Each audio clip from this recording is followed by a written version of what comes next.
Hi, Jeff Cohn here with the Team Building Podcast, where we interview top team leaders and broker owners from across the country. We're bringing you a special episode today of our Thursday high-level group team leader coaching product through Elite Real Estate Systems. You don't want to miss out on this amazing topic, which will help you scale your business and have similar results that our flagship team had, going from 70 to over 700 unit sales in just 6 years. If you want to know more information about our high-level team leader coaching product, you can find out more information on our website at eliterealestatesystems.com or schedule your customized interview today at ersdemocall.com. Enjoy. I don't know how many of us were around in the business world when Y2K took place, but I wanted to kick off the call today speaking to this. And this was the crazy time in 1999, December 31, where people thought that the whole world was going to end because computer programs weren't written to extend into the year 2000.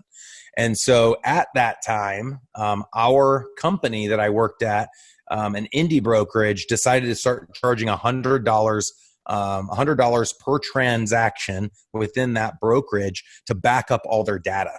And so leading up to Y2K, they said to all their clients, yeah, we have to charge $100 now. There was no fee up until this point. And they said, we have to charge this $100 for this offsite data storage. So if something crazy takes place, or an act of God, the place burns down, whatever the case might be, all the data's lost, we'll at least have it all backed up, all the files from the last 7 years. And so they started charging the $100. Well, something rubbed me wrong as an entrepreneur when I got in the business in 2006 and said, what's this $100 that I have to collect that I'm not getting to keep? And so the broker gave me that explanation, which didn't seem like it had a lot of, sustenance to it. And they told me, whatever you charge over the 100, you can keep.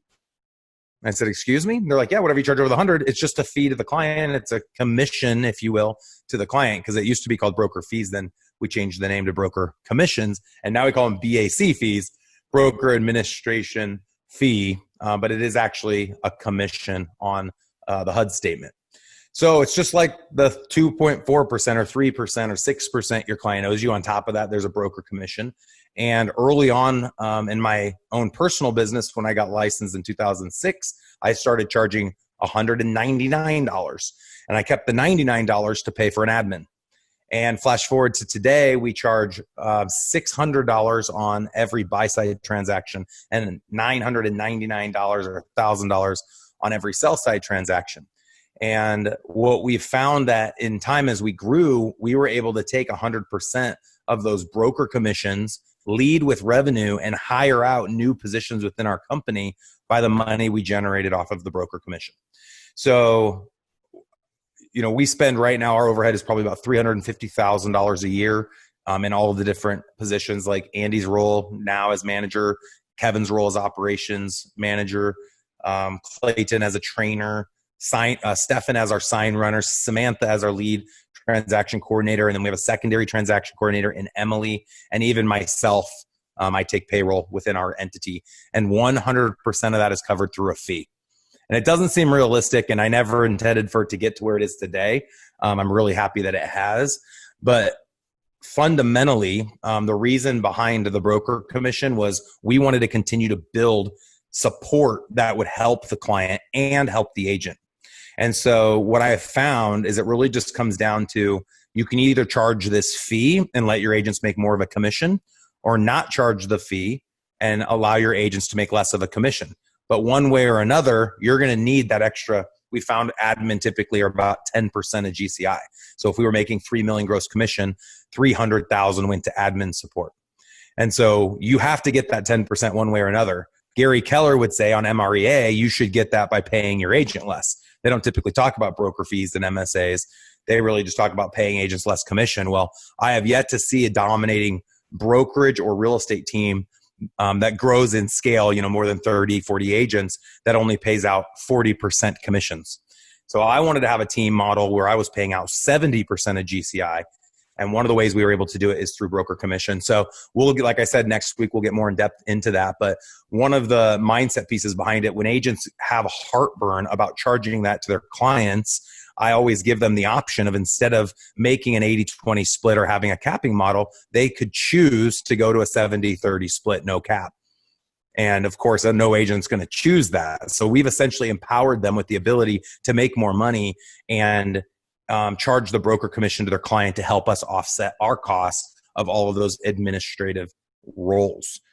The client obviously is going to ask what's the fee for, and we always tell them the truth. It's to cover our broker fees. We've never kept a single dime in all the years. We've probably made $4 million off of this.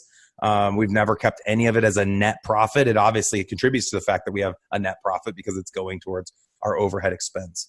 And so where it does create heartburn for our agents is there are instances where the buyer won't pay it or can't, or the seller won't pay it or can't.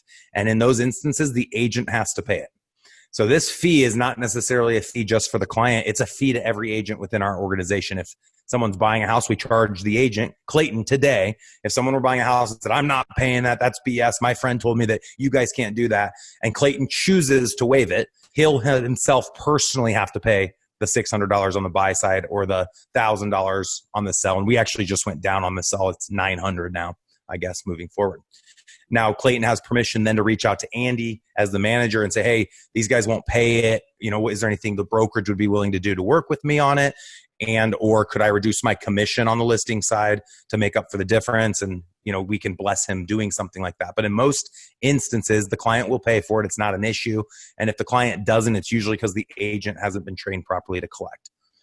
So if a team within our company is going to have their own admin person that's going to provide all the same support that we provide at the $600 and $900 level, then they only have to charge we only will require them to collect $300 at the brokerage level. Now that we're running the brokerage for all of the, the least amount of work that the broker is going to have to do with the listing input and auditing the file. Otherwise, they can then have their own admin person that's going to go in and do everything contract to close on the buy and the list side. So next week, we'll actually get into every single line item of what's covered when the agent pays that $600 or $900 or the client pays the $6 or the $9. Typically on the buy side, it's a lot easier to get your client to pay because it's just built in to their closing costs. So when we write in the purchase agreement, seller to pay up to X amount and buyer's closing costs, prepaids, escrows, insurance, broker commissions, and any other allowable expenses. And they don't really balk at it because the seller is ultimately paying. And the buyer is in the long over 30 years on the mortgage. On the sell side, it's a little bit more heartburn because you're charging them a 6% commission plus a $900 broker fee. But we always remind the seller that's only if the house sells. So just make sure to get an extra $900. So if they're freaking out about it and they wanted to sell for $200,000, I'll say, okay, our goal is now $200,000 and $900. It's not that big of a deal. You just got to get them a little bit more net to justify it. But it 100% has changed our business. And there's a reason we grew so fast. One of the main reasons was we built our support team around us so that we could be the best versions of ourselves. And most importantly, we were able to place our agents in a position where they were doing the highest income producing activities. Most agents get bogged down by all the administrative work and they're too cheap or don't have the vision of hiring someone full-time to do their paperwork. But we saw that to make our team grow fast and what was best for our agents was we wanted to provide them with full-time admin staff. But obviously I didn't want to do it out of my pocket as a Rainmaker agent. I didn't want to spend the money out of my net profit. And so building this broker commission strategy was the way that we were able to grow. And so at the end of each year, we'd look at our budget and let's say I was spending $100,000 a year on 2 positions. And at the end of the year, we had a surplus of $40,000. That would tell us that we were ready to hire our 3rd person. And usually every time we'd add a new person, it was a part-time position. So if there was a surplus of $20,000, we'd hire a part-time person. And then once the surplus went up, we'd make that person full-time. And it all works in the reverse. So if your business drops by 50%, all of your positions are going to drop by 50% as well. You're going to back people off from full-time to part-time, and you might lose some people. But your goal with broker commissions, it's going to be the same conversation with marketing service agreements, is to lead with revenue. And that's predictable income, predictable revenue. Don't spend money that you don't have. So the next part is marketing service agreements that we'll get into the week after next. This idea was first presented to me, and I think I talked about this last week a little bit, by Boomtown's salesperson, David Yim.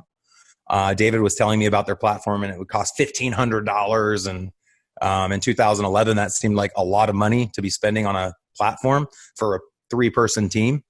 And then he explained to me that if I had a lender if I had a lender or home inspection, home warranty, title company, insurance company that we were sending a lot of deals to, they could help me offset the cost of that Boomtown platform. And of course, today everyone knows these just as MSAs and everybody's doing it. In 2011, I got a lot of slack for doing it. People saying it's against RESPA, and we'll get into that a little bit more in depth in 2 weeks from now. But what we've come to learn is that everyone has MSAs, everyone being any large playing team. They can call it something else. If somebody comes and they just bring breakfast once a month, or they take your team out for pizza, that's a marketing service agreement. Even if they're not paying to help generate leads, there's an agreement there from a marketing standpoint. You're allowing those people access to your team to sell their products. So legally, if anyone is giving you money through an MSA, buying pizza, literally buying breakfast one day out of the year, and or giving you $10,000 a month. And when I say giving you, semantically, it's never going to you. It's going to the entity in which the leads are going to get generated. If that's ever happening, you have to have that person on your affiliated business arrangement disclosure. And so what we do is we create a vendor list, and Andy will share this with you in 2 weeks. And when we have them sign an affiliated business arrangement, we say we have an affiliated arrangement with, and it shows all the companies I own. And then it'll say, in addition, there may be compensation or other ancillary benefits of you choosing to use any of our vendors. And we make sure that they sign an agreement showing that they understand that any of those vendors, might be giving us money or providing us with breakfast or some type of other benefit. So with MSAs, if you're generating, like in the beginning when we started our first MSA in 2011, I had 2 lenders. It was $1,000 per lender, so $2,000 a month. So that covered my Boomtown platform. And then it also covered $500 in lead spend that I put towards Google Ads at the time. And then I ponied up another $500 to the $1,000. I don't remember, but I think it was $1,000 towards Google Ads and or Facebook ads. So with Boomtown, $1,500 for the platform, and then $1,500 was going towards leads. And my goal was to zero base at 100%. Well, there were all sorts of rumors that you could never have your MSAs cover 100%, which is not written anywhere. If anyone can show me that, I'll give them a $100 gift card. I've heard a lot of people say it. I've never seen it in any legal writ.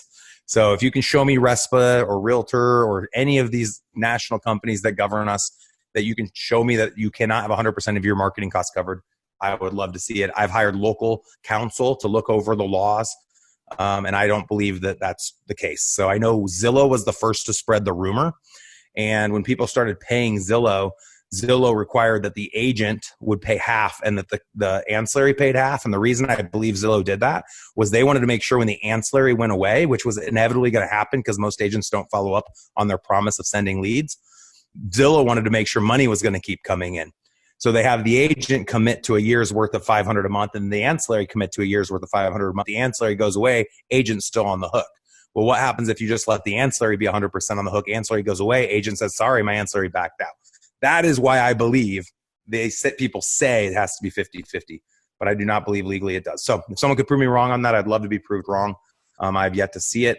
There's been several really great podcasts, but one that I speak to a lot in reference is the one with Steve Murray, who owns Real Trends. He interviewed a RESPA attorney. It's about a 1-hour interview. I'm sure you could find it if you Googled it.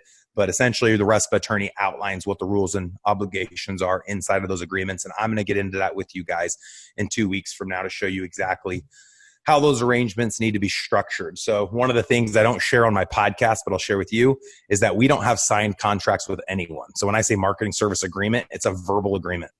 We've chosen strategically not to have a legal contract created with MSAs because if the laws do change, you then have to continually update your contracts. And I didn't want to have to do that and have a contract put me in a position where I'm doing something illegal or contrary to policy.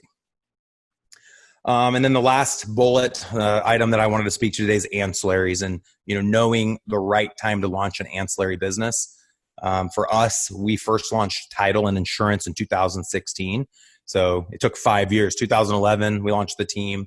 We started building all of these marketing service agreements. We got up to $12,000 a month in MSA contributions that were all going to Boomtown and that were all covering our lead costs for Google Ads and Facebook ads. We did Zillow for a while, but ROI didn't even come close to comparing with Zillow. And so we put all the budget towards Google and Facebook. In time, starting this year, we launched our mortgage arm. 3 or 4 years ago, as far as the ancillaries are concerned, we started our investing arm, Dynamic Properties. We also have been wanting to start property management, haven't gotten into property management yet, but I think that makes for a great ancillary in real estate, especially if you're representing a lot of investors. You can use it for yourself and for your clients. And then digital marketing. I never hear agents talk about this or brokerages, but we recently launched Verly. I know I've talked about that a couple times on our show. Verly is a digital marketing company that does everything from business cards to vlogging, virtual reality, 3D Matterport, headshots, bomb video type of videos for the agents and or any of our other ancillaries to use. All the social media engagement, all the creating all of our social media websites and posting on those sites and writing blog articles, all of that is done through our digital marketing company. So thinking about, obviously today, a lot of us would outsource that, but eventually when you bring it in-house, anything you think you should bring in-house to use internally, you should also think, is this going to make a great business opportunity that I could scale across my city or across the country?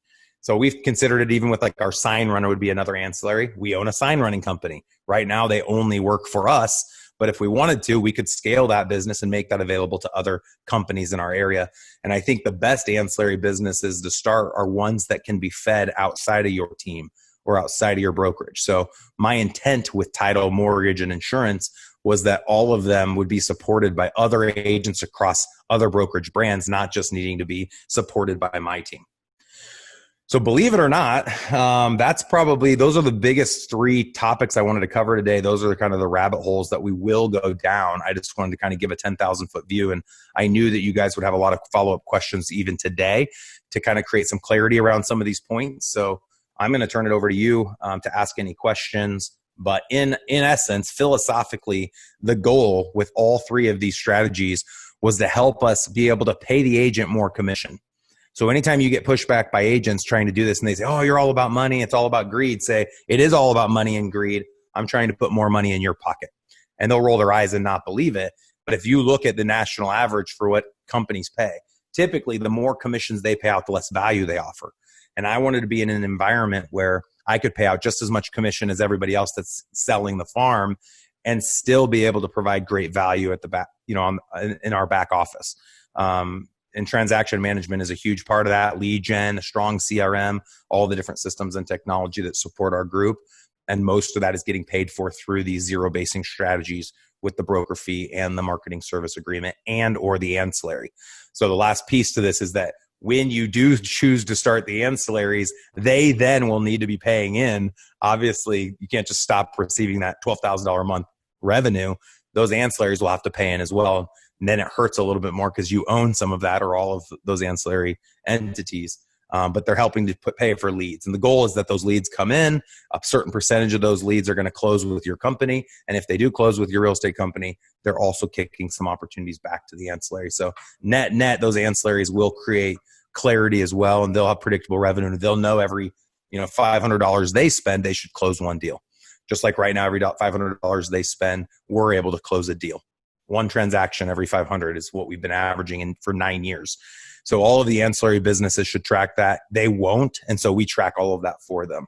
And so we'll show you guys how we're able to do that as well when we cover MSAs and how we go about asking for more money. I think this came up, maybe Bernard asked this last week, but we want to be able to know when we're receiving too much money, meaning we're not holding up our end of the bargain and sending them enough deals, and the reverse. Now, legally with RESPA, you can never go to a vendor and say, hey, because I gave you 4 people, you owe me $2,000.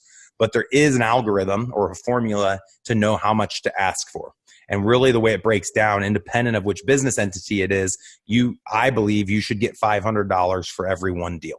In most business entities, doesn't apply to all. So like for home inspection, that wouldn't apply because they only net $50 every deal you give them. So you're not going to obviously ask for 500 every deal when they're only making $50 every transaction. So each ancillary is different. You got to understand their business model. We'll talk about all of that in 2 weeks from now, so you guys know exactly how much to ask for. So that's the 10,000 foot view. I know I finished sooner than 30 minutes, but wanted to download kind of what the next 3 weeks topics are going to be. Would love to hang out with you guys for the next half hour or so and answer any questions you might have about any of those, even though we will go deeper, and or any other topic that you guys want to talk about today. A couple of hands went up in 1 sec. Another thing I would be really curious about is to see how many of us here are charging a fee to our clients. I think everyone's on the same screen for me right now. Let me see. So out of a show of hands, who here is charging a broker commission on every transaction? Either on your purchase agreement or listing agreement, there's some type of an additional expense. Anyone that didn't raise their hand, are you not allowed to in your area? I know there's certain states where you can't. Anyone have a broker that doesn't allow it? Because I see that a lot too. Teams won't charge it because their broker won't allow it. Okay, and then out of everyone, who here has at least one marketing service agreement over $500 a month or more? So you have a partnership or marketing agreement with someone that's paying in $500 or more towards something. Not very many of you. Matt, Mick, you guys don't have MSAs? I don't think Matt's listening. Yeah, thank you. Don't think I'm not watching. I'm always watching. All right. So let's jump over to Bill real quick and then Bernard. Go ahead, Bill. Hey, Jeff. Good morning or good afternoon. Yes, sir. I have a bunch of questions about this. So I said and raised my hand that we do charge a broker fee. Unfortunately, I sold my company to my broker a few years ago, and he's the one charging the fee. Have you run into the case where you're with a broker and they also had their own administration fees on top? Absolutely. That's what I said. So when I got licensed in 2006, my broker had a $100 administration fee. Okay. For offsite data storage. And I raised a ruckus because I thought it was BS. I knew they weren't storing any data, and I knew data could be stored in the cloud. Even in 2006, you could store data in the cloud. Why did you have to have a physical location? And so I said to them, well, fine, I'll collect the $100 for you every transaction. I'll be your minion, but let me charge more than that. And whatever I get to keep more than that, I keep for myself. And that's something they allowed me to do. And I've allowed my agents and now at a team level. And I now allow my agents at a brokerage level to charge anything they want over and above what our brokerage requires. And they can keep the difference. The big part to that is that they have to have justification of keeping the difference. If they can't justify it and they're keeping it as net profit, we're not going to allow them to do it. It has to be value for the client. Correct. And so then 600 on the buy side. We're doing 3, 6, 9. So 6 on the buy, 9 on the sell, and you'll see all of the things we offer with that next week. The 300 is if it's an investor. We're not going to get them for 600 every deal or 900 for every deal. Okay. It's an investor that does more than one transaction on number 2 through 200. They're only going to pay the $300. And then also, if an agent has a team and they have a full-time admin person that's been elite certified, then they can only have to pay the brokerage $300. Even if they're charging $600 and $900, they'd only have to pay us the $300. We'll let them keep the difference and it'll go to their admin person. And what about, so it's based on a 6% commission as well. What if your agent comes to you and says, hey, I can only get this listing at 5%? It doesn't matter what the commission amount is that they've agreed to. The broker commission stays the same. The only time that changes is if the client negotiates that, let's say they won't pay the $900, but they'll pay $250 because that's what the competitor charges. The agent can be empowered with permission to drop their commission, the difference of the cost of that commission of the broker fee. So let's say that the agent charges $600 with the $900 and the client says, hey, I'm only going to pay $200. The agent can take his or her 6% commission less $700 and do the math on it to figure it out at 5.7% would then be the commission amount. Okay. So that the agent doesn't get stuck. If the agent doesn't do that, then the agent's going to have to pay for that fee. The fee is really, truly, legally to the agent. So we're charging our agents $369 on every buy or list side to have back office support. And if the agent wants to, they can have the client pay for it. And we've shown them how, and we teach them how in dialogue training. But in an instance where the client won't pay for it, then the agent's going to have to pay for it. And that happens what percentage of the time, Clayton and Renee? Less than 5%. Yeah. So what we just did, I don't know, do you guys do even splits there, 6%, 3 and 3? We are not even in Omaha. We're 60-40. So our listing side keeps 60%. So on a 6% listing, the listing side keeps 3.6 and pays out 2.4 in most instances. I think I remember that because that's why we just adjusted ours 30 days ago to go along those lines. Yeah. So cool. That's enough out of me. I'll let somebody else know. No, that's great. Good questions. Thank you, Bill. All right. Bernard was next. And where did he go? I think he left us. So anybody else have a question? All right, Justin, go ahead. Got me unmuted? No, you're good. I hear you. I did cool. I unmuted you. Hey, how are you? Hey, I'm cool. Great. And also thank you to all of those great students that follow the rules and put their city, state next to their names. I'll take note of those that didn't today, and I'll be sending you something in the mail. Go ahead, Justin. Hey, so years ago when I started with you, I always had this limiting belief on this whole collecting thing. And so I've actually overcome that and we are charging it. However, we're just covering our cost to our brokerage. So our transaction fee is $9.45 on every deal, buy or sell, to our brokerage because we're on a 95.5 with the brokerage. Well, my team is, I'm 100% with the brokerage. Yep. Real quick, But, how much does your brokerage require per transaction? It requires $9.45 per transaction. And you're So a I've team been at a able to build brokerage, that. right? Correct, yeah. Yep. So you just built that into the consumer and they're just paying the fee that your broker. So they're just paying that fee, but we're not making anything extra Right. because Yeah. I've tried to go like, hey, it's a $1,500 Right. fee, just make an extra $500. And clients like, dude, you're making $25,000 on this commission already. Like, we're not gonna.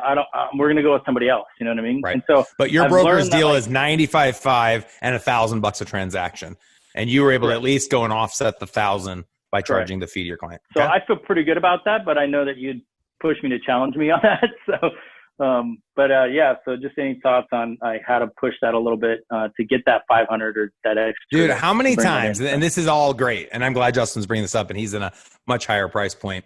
How many times do we go and buy something, bigger ticket items, and we're nervous about the purchase because we don't do it very often? So let's say a car as an example. Yeah. Built into the purchase agreement on every car that you ever buy at a dealership, there's going to be a processing fee. Yep. Processing fee. Shouldn't Yeah, they that's what we already call it. do We that call it for a you? 940.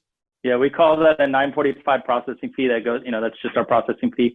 And I've tried the little bit higher. I guess I just got to get over it and keep. So the point I'm getting to, though, work on is my language. So. shouldn't that be part of when you buy a car? Like, shouldn't that be built into the commission? And this is the same argument, Yeah, the same 100%. mindset that the client has. And the truth is that the consumer typically won't challenge it, especially if they don't have to pay for it. The buyer doesn't care. You charge them $1,500, $2,000. If you say, we'll negotiate to have the seller cover the cost of this, the buyer's not going to push back.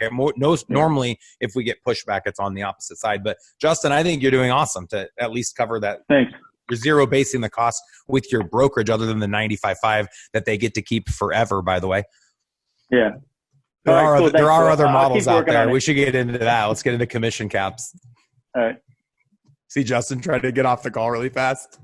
You know, there are brokerages where you only pay in up to X dollar amount, like 25 grand a year. We have the same thing. Yeah, we have the same thing. It's a 15 grand cap. So. Oh, so you pay a 95.5 until they keep 15 and then you're done? Yeah. And they get 1,000 forever though. Correct. That's where I get crushed because I do a ton of transactions. So I'm just getting, killed on that. So, well, and we charge just the same. I mean, we're 6 and 9 forever. There's no cap on that because again, that's the support. And I bet your broker would argue the same thing. Yeah, exactly. So, all right, cool. Thanks guys. Thanks. What else? All right, Bill, back to you. Just because I heard you say something about you represented a buyer that you'll include that fee out of the seller's side in the negotiation. Can you just tell me a little bit about what that looks like? Yeah, so typically you can negotiate the seller to cover part of the buyer's closing costs. It doesn't happen in every state, but it happens in most. And so what happens is the buyer, let's say they're buying a $200,000 house and they need $10,000 in closing costs, and they offer gotcha. Okay. Instead of offering 190, they offer 200 and ask for 10 grand in closing costs. So just include in the closing costs, right? All right. Yeah. Just one of the line items in the closing costs. And I'd recommend if you're not already doing this, you always write into that sentence and any other allowable expenses. That's what I already write. Perfect. Then you're set on that. The only issue you have is if they're getting a certain type of financing, is it FHA where they only can pay up to 3%. Mm-hmm. Sometimes the broker fee will be the reason they push over, but do not make it the broker fee as the reason. Make it any of the other fees were the reason that they went over, not the broker fee. Okay. Thanks. Cool. Good question. All right. What else? What more? Bernard, your hand was up and then you vanished for a little bit. Do you want to ask something? Yeah, I kind of got tired, so I figured I'd just gonna disappear. Nice haircut. Thanks, finally. Yeah.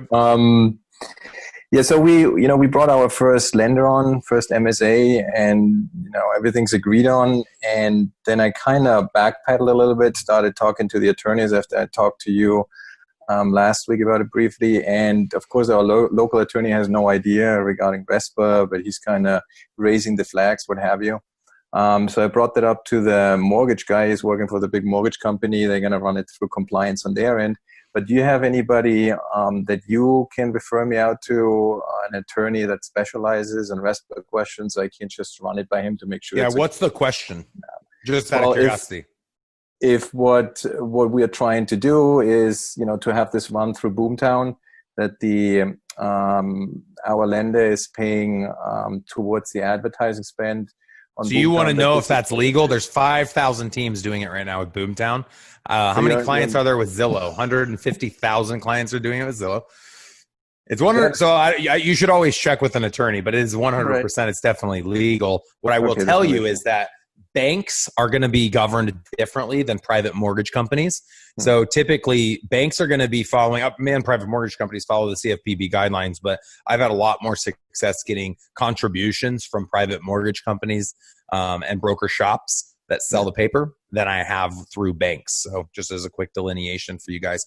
But yes, Renee Mueller, would you mind sharing your contact? Oh my gosh. Would you mind sharing your contact with the group, please, in the chat? So we've been working with a person who worked for RESPA for 13 years to create our mortgage and our insurance entities. And so he does a great job. He's $650 an hour. So tread lightly and quickly with him. He always wants a small talk. I'm like, no small talk, just question, answer. Let's go. 2-minute phone call. I've been clocking it. I mean, it's expensive. But you could drop him an email. Sometimes he'll do some pro bono stuff if it's a simple question. If your question's just, can you do a marketing service agreement? Yes. And that's it. One other question is if it's in our local area, because last time I talked to you, it's like, it's all legit, but you always have to make sure you check in our area. But the way I understand it, RESPA is national. It doesn't, there's no local. And I'm saying that sentence to take the monkey off of my back. And this is recorded. So everybody, if anything you do, no matter what it is, you always should seek legal counsel. All right. Great question, Bernard. Bill, back to you. I told you I had a bunch of them. You're good. So on to those MSA agents. So we're not Boomtown. We're Real Geeks. I got to check to see whether or not a Real Geeks will allow payment from other people. Absolutely. Everyone will, anytime you ask that sentence, will someone allow payment? The answer is always yes. If someone's willing to give money, I had someone depositing a $20,000 check this week, which was a distribution I got from my title company. And she said, Jeff, I don't have your personal checking account number, which is who they made the check out to. And I said, oh, they'll take the money. And she said, what do you mean? And I said, oh, you just go to the bank and say you have money to put into Jeff's account. I don't think they're going to stop it. So that's I've never seen someone not take a marketing service contribution. Can it be a direct payment though? I know it's you said required to be a direct payment to a third party. Everyone listening right now, you never will receive a dime from a marketing service agreement. Okay. That's why I started launching ancillaries. Now, I had a little idea a couple years back where I could start a marketing company with a separate LLC. And all of the businesses I had marketing service agreements with, I would close all the marketing service agreements and I'd have them pay my third-party marketing company to generate leads for them. Then I could keep money as profit if I wanted to. But they cannot pay your entity or you personally. They have to pay a third-party marketing company that you own, or they have to pay a lead company like a Boomtown or a Real Geeks or Sync or any of the ones that are out there. That is the biggest thing, and we'll get into that, like I said, in 2 weeks. You cannot receive money from your marketing service agreement partners. The money should not go to you. So I'll go off topic a little bit then. So something you touched on, you talked about the 80-20 split, the 70-30 split, and I've owned a brokership for a long time, and there was never really any money in it until you get into these fees. So your new agents that start with you, and I'm only interested in a small team. I've done the big company stuff. You start those off at 50, and what you're saying is as those agents progress through their career, you give yourself the pliability to get to these other numbers, these other splits in order to hang on to them. So if our goal is to make $25,000 a year per person within our organization, independent of how many properties they sell. So we know a third of our deals are going to come from agents that are cappers. They're doing over 12 transactions a year, which in Omaha is about $3 million in sales, which will bring us $25,000. We know a third of our deals are going to come from half cappers who are going to do 6 transactions a year, which is about $1.5 million. And that's going to make us $25,000 because that half capper is going to be at a 60-40 or set 50-50 or 60-40 split. And then a third of our deals are going to come from agents that are a third cappers. They're doing 3 or 4 deals a year at 50-50, and that's going to make us, our goal is $25,000. So we have people come in and they're 50-50 until their first 12 deals, 60-40 their next 12, 70-30 their next 12. And after they've done 36 deals on their 37th transaction, they would then become a 70-30 with a cap. And all of those also have education requirements along with them. And then to be a double team cap where you have as many agents as you want and you're paying in $50,000 a year. For yourself is 25 and all your agents are 25 for a total of 50. You also have, there's education requirements in that to be qualified to have a team. Just like there's education requirements to have an admin person. And if they don't want to pay us the 6 and the 9, they can have their own admin to do the 6, 9, but they have to be qualified. Okay. Does that answer your question? There's a lot there. Give me a lot of insight. And it's all tape. Perfect. Yeah, you can go watch it anytime. So the point, though, Bill, is a lot of teams aren't profitable either. And this is why Rainmakers sell the rest of their life. They're rock stars. Truly, they're on a stage until the day they die. And I never wanted to be a rock star. I wanted off the stage. I wanted to put other people on and then eventually get them off the stage and, build a mousetrap that allowed people to become business owners and not handcuffed to their business. But a lot of people don't know where the profit's coming from. They assume it's the commission, but it's not. That's not where – I don't think that's where the win is. I heard someone say once in Keller Williams land recently that you break even on your cappers and you make profit off everyone else. So the goal of cappers, all your big producers, it's the mindset's usually reversed with a brokerage. You think you make all your money off the bigger players, but really the goal is the bigger players cover the costs, and then all of the other people that are onesie twosies are actually making you money. And you could look at it the reverse. You could say all your onesie twosies break you even, and then all your big players are the ones that actually make you the revenue. But where I saw it was, hey, what if I could actually own all the other ancillaries? Literally everything that has the highest profit margin, everything was in one place. And that's now obviously coming to life here in the next 6 weeks, all in one location. And that's what I think is the model of the future. I think every person should own when they're doing enough transactions. You got to be at about 500 transactions a year, 500 sides that you can control. And then you should own your own mortgage arm, title arm, insurance arm, investing, property management, digital marketing, and all of those other things. Understood. Awesome. Thank you, Bill. What else? And it doesn't have to stay on topic. You guys can get into anything. I'm here for the next 20 minutes. Oh, okay. All right, Sam, you're up. For prospecting expireds, do you guys use Vulcan? Yes, sir. How do you structure that? Do you have ISAs that are doing it, or do you offer that out to the agents on your team? Yeah. So let me speak to this for a minute. First off, to semantically delineate your question as to do we use Vulcan, I want to make sure everyone knows you can find expired data in your MLS. Every day you can pop on and just search expireds, and then you can cross-reference the addresses with the county assessor's information, look at the deed of transfer statement and find a cell phone number. Well, I used to do that for about 6 months. You could find out all this information on your own. And then I heard of a company out of Utah, Provo, Utah, actually called The Red X. And The Red X was able to do all that for me. They were able to include do not call registry leads, so you knew not to call. They put out the expired, the for sale by owner, all this data, and you could call on it. Well, then I heard about Vulcan 7, and the big difference was Vulcan 7 gave you all the same data the Red X gave you, but in addition to that, they gave you names and numbers of next of kin. So if you go to call someone and the number's been disconnected, which happens a lot, especially with foreclosures and stuff, you're able to find you get like 4 or 5 references of the niece, the nephew, the son, the grandma, the grandfather associated with this person. And you just call and say, hey, I'm trying to get a hold of so-and-so. I'm interested in talking to them about their house. And it made it easier for us to get in contact with people. So how we use Vulcan 7 today, they do, I think that they used to have exclusive rights per city. They only had so many platforms. I don't know what it looks like now. We've been with them now several years. But we pay, I think, a couple $100 a month, maybe $250 a month.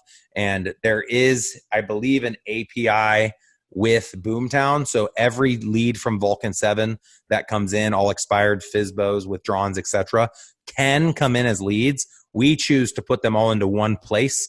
And that's just in our generic elite. We call it our elite account, our brokerage account with about 50,000 opportunities, and anyone can work those leads. And we don't take a split as if it's a brokerage lead. We let the agent keep their sphere split on all of those. So we're taking all the leads out of Vulcan, putting them into our CRM, making them available to all the agents, tagging them as expired, withdrawn, for sale by owner. And then the rule within our company is that once you've communicated via text, phone call, direct message, instant message, any type of communication, the person's responded to something, they can take the lead out of the tank, the shark tank, or whatever you want to call it, the 50,000 lead account, and they can put it into their own account, and then they own the lead. But without communication, they're not allowed to take it down and put it into their own account. Does that answer your question? Yeah? That good, Sam? No follow-up? Okay. All right, what else? All right, going back to, should I let Bernard ask another question? Should we shut Bill and Bernard off? Does anyone else have anything? Oh, Ted has one, Bernard. We're putting Ted in front of you. All right, let's see, Ted, if I can get you unmuted. Oh, I muted you. Sorry, you beat me. Go ahead. Sorry about that. Hey, so I recently purchased the local Omaha RIA, and I like what you're doing with the podcasts. And I'm looking to start a podcast. Any advice you have for starting a podcast? Cool. I had a curiosity with the group. Does anyone else have a podcast that they're on, that they have of their own? No one else in the group? So my advice is everyone should have one.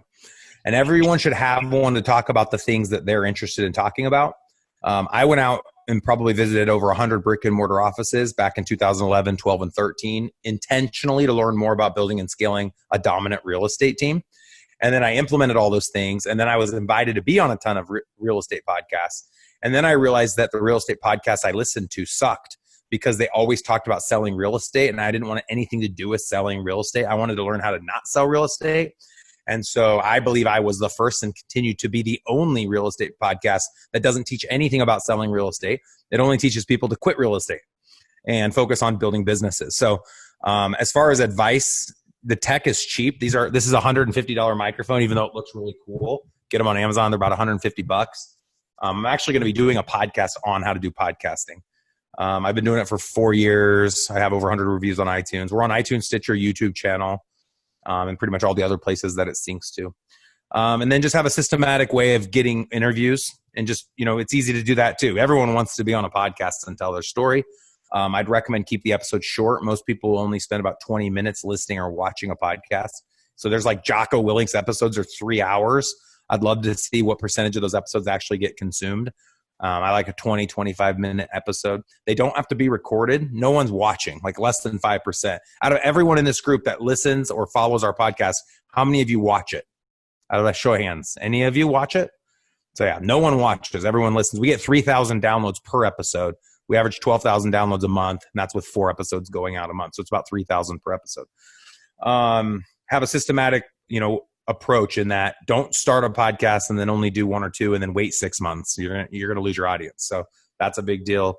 Also having an email list. So like if they listen on iTunes, you don't have their email address. So have a reason why they need to go log in for something. Giving away free content's the best way to do that.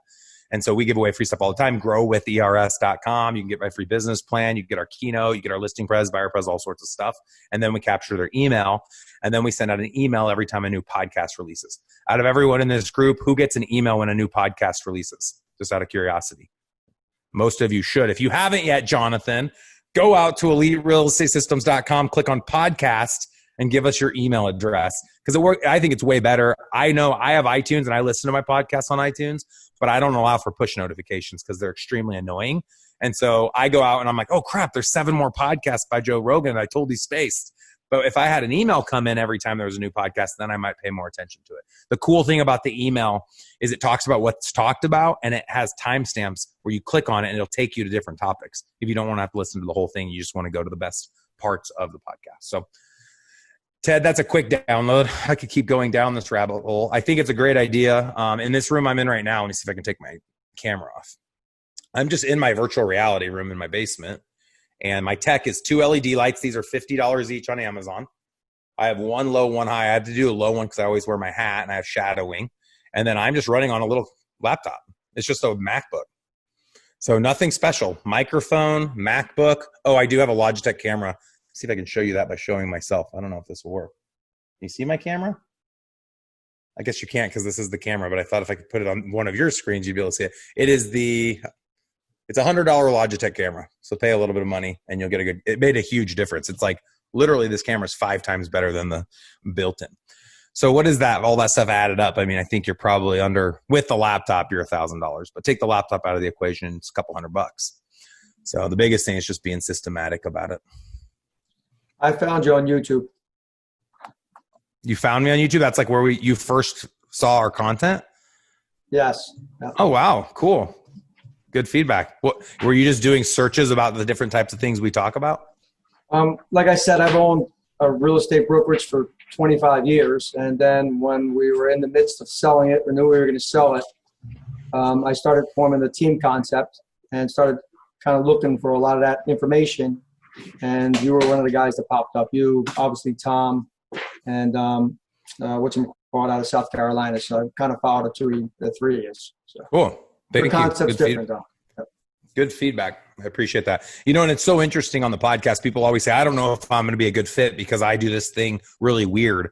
My goal on the podcast is to talk about stuff I've never heard about before. So before I get on the air, I don't have questions ever. I always say to people, what's your superpower? What do you want to talk about today? And I find it like I have fun as long as the topic's new and refreshing. If it's the same thing, I get so bored, and you'll be able to tell. Like, I'm just like, all right, move along. The same thing. Everyone's heard this. When I went and listened, I listened to over 1,000 podcast episodes. My leadership team total, we listened to 4,000 episodes. So what we would do, and this went for 3 years, each person had to listen to an episode, and then we'd report for 15 minutes at the beginning of each of our brokerage alignment meetings. We'd each report on what we learned from the podcast. And listening to all of the traditional How to Sell Real Estate podcasts, we got to a point, it took about a year, but we got to a point where we'd all four come together and say there was nothing new. What we saw was it was just the same content cycling, and you guys would probably see that as well. So what I think is fun is to find people that are talking about things that nobody else is doing. So the last couple episodes, I've been talking about near field communication chips. I love talking about VR and grabbing my VR goggles. Obviously, commission splits, different split strategies, like where you're paying salaried positions with little bonuses, giving people points, point systems built with key performance indicators, tracking softwares like Sisu, I think is cool. Lead gen's always going to be a topic that I find fascinating, and lead conversion strategies. YouTube channels, creating hyper-local content, which I know, Matt Mick, you've done a good job at that. A lot of agents don't put enough time and emphasis into that. But creating hyper-local content on YouTube and then doing a soft close to say, hey, if you want real estate support or have questions about our city, feel free to reach out. But I just continue to try to perfect. I have an ask for you guys if I can be selfish. I'm looking at optimizing my Google business presence and my website presence online. And I had heard HomeSnap does a really good job at that. There's a couple other national companies that I think help with that. But ultimately, I want to get more Google reviews, stronger Google placement. We're going to a new office location in 6 weeks. We're in a temp space now, so we haven't pushed our temp space because we don't want people to find it on Google after we move. But once we get to the new space, I'm in a 10.5-year lease, and I want to make sure that we're pushing as much Google juice there as possible. So when people search KW Elite anywhere in the country, our page is popping up. So if anyone knows anyone, if anyone's really well-versed at this and wants to speak to the group right now, feel free. If you feel like you have something you just don't want to share it with the whole group, feel free to drop me a direct message via Facebook or email or whatever you want to do. Text me if you have my number. But we're looking for the best way to get our web presence out there locally and nationally when people search our name. You'd think Boomtown, because that's who we're through, would do that, but that's not really a big, strong component of what they offer. Bill. Doesn't your Verily affiliation, kind of help? Aren't they there to do that? I mean, so everybody has a role. So Verily, virtual reality, that's not what they do. That's not what their expertise is in. There's actually a third-party marketing company I use called DayCloud Studios that focuses on our social media engagement. So that's not really what they do either. Boomtown is more lead gen, and they build out the back end of the website. That's not really what they do. Viral Marketing is another company we use, and they help with our blog content. And we do make sure the blog articles are written with SEO in mind to help bring people back to the website. But I have not found that any of these entities I just spoke of focus on my Google business presence or how well my website is running, what kind of engagement I'm getting on my Google business location. Like, all of us should have Google business, right? If I search your name and or your team name or your brokerage, Google should populate a little tab. You click on it and it should show your reviews, all the information about your company, the hours of operation, where it's geographically located. Now, every agent that's in your company should tag themselves to that location. Just like on Zillow, if you have a Zillow profile as a team, you want to get all your agents to associate themselves with your team, and then you want them to go claim all of their houses.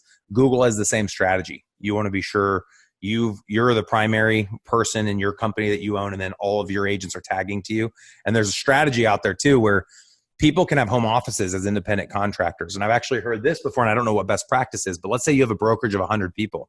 Every person could claim that their home address was their office address, and Google sends out this postcard. They put in the code number and they claim the house. Well, now when someone searches your brokerage name, Jeff Cohn Real Estate as an example, the people will see 100 different dots all across the city. Just like if you search McDonald's right now, you go Google McDonald's in your city and the map pulls up, click on the map. There's going to be an A, B, C, D, E, F, G, H, I, J. You're going to see little bullets all over the place. So instead of all the bullets being concentrated to your one local specific location, I think it'd be pretty cool if all your agents associated their office with their home office versus the office, just because then it explodes when people search it. But I don't know best practices, and this is why I'm asking to the group if they know of any companies out there that do a good job. Has anyone ever used HomeSnap? Show of hands. Clayton, you have? Maybe you're, yeah? All right, we'll talk about it. All right, Sam, I'm unmuting you. Go ahead. Question about your investment team that you've built versus your sales team. If you started all over, would you do the same model that you did, that you built your sales team first? I would have bought a catamaran and just gone to Greece, filed bankruptcy, and hid along all the islands if I could do it again. Would you build out the sales team first or the investment arm? Because right now I have a couple of different clients that I work very closely with that would bring me into the deals if we found them. So I'm wondering, for my personal time selling, should I be focusing on investments or on traditional sales? Did you not like my catamaran idea? I love that idea, but Okay. I might need the investment properties to buy that boat. Okay, there you go. I think it can be both. So it's so interesting. I like went crazy in the single family world in terms of understanding how to own a real estate team and sell residential real estate. And then over the last 4 years, I've gone more crazy in the investment world. And I found that all these investment teams don't have the real residential arm, and all the residential teams don't have the investing arm. They're the exact same business. Mm. They do lead gen, lead conversion. They go on appointments. And then what they're doing is they're losing revenue because they're referring a traditional deal to a traditional agent and charging a 25% referral fee. Or traditional agents are saying, oh, I can't buy that junky house and pay cash and close in 7 days. I'm going to give that to an investor and let them make a $20,000 margin, but they get to make a $1,000 finder's fee. And so it's actually the same exact people. Literally right now, my 2 acquisition managers and my 2 disposition managers on my investment team are agents in my residential real estate business. The only pieces I've added is an operator to oversee the investment arm. And he's hired a marketing company, a marketer, I guess I should say, in one person. He's hired a general contractor and his brother who has his construction management degree. We've outsourced property management, but the actual people going on the appointments are agents for my real estate team. So I wouldn't start one or the other. I would just do both. Okay. Really good question. And a lot of people aren't applying that, but it does work. And what's beautiful with that is you go on an appointment sometimes on a house that you're going to list traditional, and it would make like it's just a pile, right? Maybe mom and dad have moved into a nursing home and the house is horrible. The kids are taking the house over and they're like, what do you think we need to do to get it on the market? How nice would it be to say, you know what? You could put it on the market and probably make an extra 10 or 15 grand, but you're going to have 50 hours of work. I have the owner of our real estate company actually buys 10 houses a month. What if we had them come in and make an offer? And to be able to say that sentence, we've empowered all of our agents to say that. It's a game changer, and it works in the reverse. So you go on this appointment of this house this person wants to fire sale, and they say, we have 6 months. We're not in any hurry. And you're like, well, would you be willing to do this, this, this? They're like, yeah. We say, this might make a traditional sale. This is a great house. You could make more money just selling it on the traditional market, and I can help you in either of those instances. So if you go listen to my podcast on investing, there's actually 6 ways that we believe are the best ways to generate revenue. 1 is list it traditionally. 2 is to wholesale it, where you just put it under contract and sell the contract. 3 is to wholesale, where you close on it, put $1,000 in and sell it. 4 is to flip it, just a traditional like you see on HGTV. 5 is to hold it, keep it as a rental property and follow the BRRRR strategy. buy, renovate, rent, refinance, repeat. And then number 6 is the runaway. And in the runaway situation, those you actually should refer to people that you don't like, which happens all the time in the investment world. I just bought one yesterday. Let me show you guys this picture. This is horrific. You guys, this is bad. If you guys have to eat still, you probably don't want to see this. My investment partner and I were 50-50 in this business, sent me this picture yesterday and said, his text to me, locking up this beauty today. It'll be ours forever, with an infinity emoji. That is real, ladies and gentlemen. And I mean, that's just nothing. Like, the traditional person would see that and be like, I could never live in that house. That's a $5,000 fix, and it's going to look brand new. It will all be brand new product, but that scares people to see poop all over in a bathroom. This is the best thing that could have ever happened to us, because nobody wanted it because they're scared of poop. It's like, we're going to tear all that out. It's not a big deal. So I love both is my long answer there. Yes, Sam. So your investment company pays for the marketing for those leads. And I know based on previous calls you've done on investment that your acquisition managers will do I believe a flat fee or 1% for the listing on your stuff. If you don't buy a place and then your team lists it, does your investment company get compensated to make up for the marketing costs on that? Yep. So we pay our acquisition managers $2,000 each every time we buy a house. Our disposition managers get $1,000 each every time we sell a house with them. So of course, if we buy something and hold it, they're not going to make money on the disposition. But if we flip it, wholesale it, or wholesale it, they're making money on both sides for $3,000 net total.